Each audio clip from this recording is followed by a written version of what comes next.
యాదాద్రి భువనగిరి జిల్లా భువనగిరి మండలం చందుపట్ల గ్రామంలో బజరంగ్ తల్లి విశ్వ హిందూ పరిషత్ కార్యకర్తలు బులేరాలో గోమాతలను పట్టుకుని భువనగిరి రూరల్ పోలీస్ స్టేషన్లో అప్పగించారు.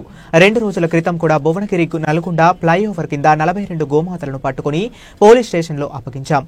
గోమాతలు దళారుల చేతిలో కట్టింగ్కు వెళ్తున్నారని ఎన్నిసార్లు పోలీసులకు అప్పచెప్పినా పోలీసులు నిర్లక్ష్యం వహిస్తున్నారని బజరంగ్ దళ్ విశ్వ హిందూ పరిషత్ జిల్లా అధ్యక్షుడు బింగి భరత్ ఆవేదన వ్యక్తం చేశారు.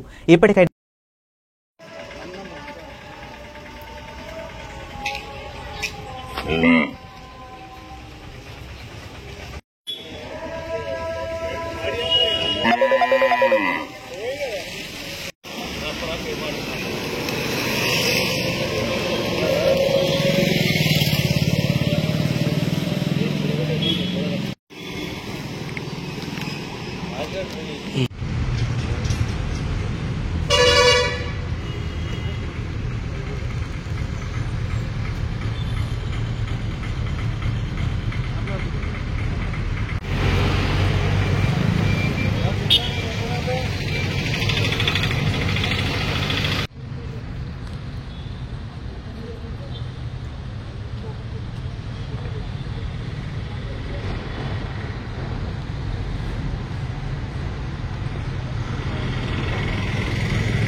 పేరు బింగి భరత్ కుమార్. బజరంగ్ దళ్ ఆధ్వర్యంలో ఈరోజు ఆవులను పట్టుకోవడం జరిగినది. జిల్లా వ్యాప్తంగా ఇది రెగ్యులర్ గా జరుగుతున్నది. మేము గత 2 రోజుల నుంచి 30 ఆవులను పట్టుకోవడం జరిగినది. ఈ వెహికల్ గత నెలలో పట్టుకోవడం జరిగినది. ఈ రోజు ఇదే మార్కెట్ లోకి మళ్లీ రావడం జరిగినది.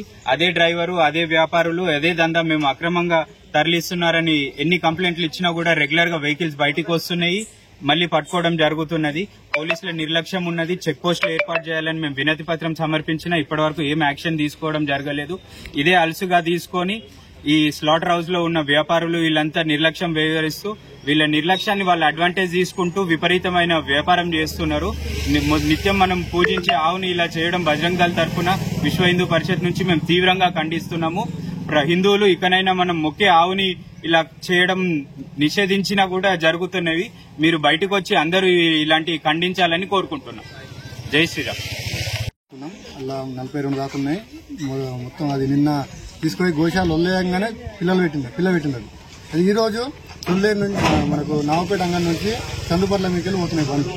అంటే ఇక్కడికెళ్ళి పోతే పట్టుకుంటారు అని చెప్పేసి వాళ్ళు గల్లీలు లేదా ఊర్లకి వెళ్ళి పోతున్నాయి, తండాలకి వెళ్ళి పోతున్నాయి. మొత్తం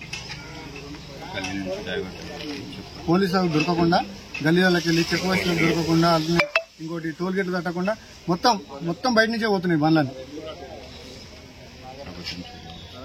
ఎట్లాంటి రక్షణ కావాలనుకుంటున్నాం?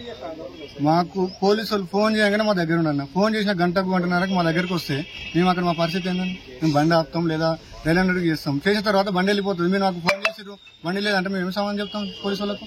పోలీసు వాళ్ళు కాదు, వాళ్ళు వచ్చేది లేట్గా వస్తారు. మీరు టౌన్ లో ఫోన్ చేసినా కూడా గంట తర్వాత బండి వస్తుంది. బండి వెళ్ళిపోయినాక వస్తే మేము అప్పుడు మీరు ఉంటాయి అంటారు. వీళ్ళు మాకు ఫోన్ చేసి బండి ఉందని లేదని.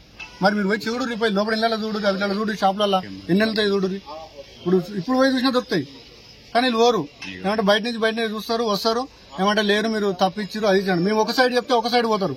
ఇన్ఫర్మేషన్ మేము మొన్న ఇటు నుంచి వస్తుండే ఇటు రారా అని చెప్తే నల్గొండ రోడ్డు పోయారు. అంటే మీరు ఎవరు చేస్తారు ఇది ఇలా వెనుక ఎవరు? ఇది పోలీసుల నిర్లక్ష్యం అన్న. చెక్ పోస్టులు ఏర్పాటు చేయాలి. దీనిపైన అందరూ యాక్షన్ తీసుకోవాలి. హిందువులు మేల్కొనాలి. ఇది తప్పు జరుగుతున్నప్పుడు అందరూ ఖండించాలి. కేవలం బజరంగ్ దళ్, విశ్వ హిందూ పరిషత్, హిందూ సంఘాలు కాకుండా ప్రజల్లో చైతన్యం రావాలి. గోవును రక్షించుకుంటున్నాం, కనీస బాధ్యత లేకుండా ఇవన్నీ నిఘా వ్యవస్థను పటిష్టం చేయాలి. మేము చెక్ పోస్టులు తప్పించుకొని పోతున్నారంటే ఎంత నిర్లక్ష్యం ఇది. వాళ్ళు ఎంత స్మార్ట్ గా ఉన్నారు, మన పోలీస్ వ్యవస్థ ఇంకా ఎంత స్మార్ట్ గా ఉండాలి. వీళ్ళు యాక్షన్ తీసుకుంటే ఈ వెహికల్ పట్టుకున్నది 2 నెలలు కాలే, మళ్ళీ ఇది బయటకు వచ్చింది. ఇదే బండి ఇదే డ్రైవరు పట్టుకుని 2 నెలలు కాలేదు, మళ్ళీ బయటకు వచ్చింది. ఇది ఇప్పుడు లోపలికి పోతుంది, మళ్ళీ 2 నెలలు బయటకు వస్తుంది. సేమ్ ఇదే ఈ ఇన్సిడెంట్లు రెగ్యులర్ గా జరుగుతున్నాయి. మేము గోశాలకు పంపించిన చిన్న లేగ దూడలు ఇవన్నీ ఎన్నని మేము కాపాడుకుంటూ వస్తాం. ప్రజలు మీరు బయటకు వచ్చి చైతన్యం కోరుకోండి, ఇది యాక్షన్ తీసుకోండి. ఇదంతా అందరం కలిసి కొట్లాడితేనే జరుగుతుంది. ఇది చిన్న వ్యాపారం కాదు. నాకెందుకులే అని ఊకుంటే హిందూ సమాజం పైన దాడులను ఇవన్నీ మనం రోజు చూస్తున్నాము. రేపు మనం ఎలాంటి సిచ్యువేషన్స్ ఫేస్ చేయాల్సి వస్తుందో అర్థం చేసుకొని భవిష్యత్తుని దృష్టిలో పెట్టుకొని మనం ముందుకు వెళ్ళాలని చెప్తున్నా మీ అందరికి. జై శ్రీరామ్.